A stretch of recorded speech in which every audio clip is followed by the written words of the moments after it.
Hey, big news from Mexico. The powerful cartel leader El Mencho has been killed.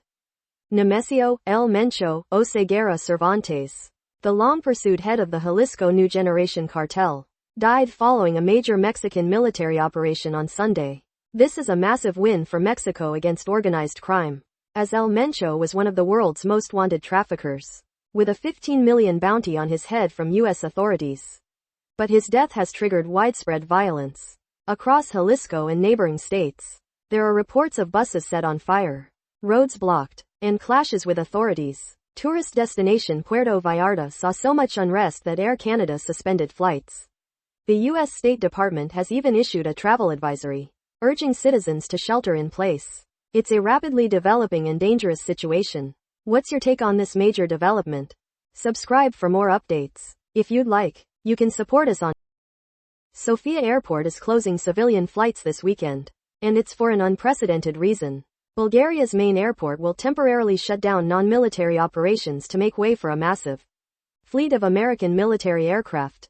This is being called the largest U.S. Air Force deployment to Europe and the Middle East since the 2003 Iraq invasion. While officials state it's for NATO training exercises, some analysts believe these planes, including tankers and cargo jets, could be headed for Iran, indicating heightened tensions. This comes as President Trump has given Iran about 10 days to reach a nuclear deal, warning of bad things otherwise. What's your take on this escalating global situation? Subscribe for more updates. If you'd like, you can support us on. President Trump is openly questioning why Iran hasn't capitulated yet.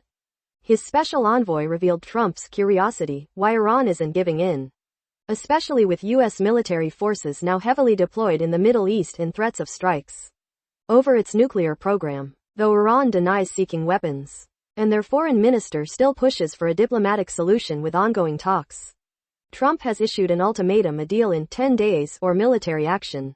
Compounding the tension, anti-government protests have reignited at several Iranian universities, the first major rallies since a deadly crackdown months ago. What's your take on this escalating situation? Subscribe for more updates. And if you'd like, you can support us on. Ukraine just landed some massive blows against Russian forces. In a series of coordinated strikes, Ukrainian armed forces landed significant blows against Russian assets in occupied Crimea and Zaporizhia Oblast near Sevastopol. They hit two Project 22460 border patrol ships. Further north, two B-12 Sheka anti-submarine aircraft were struck at an aviation plant.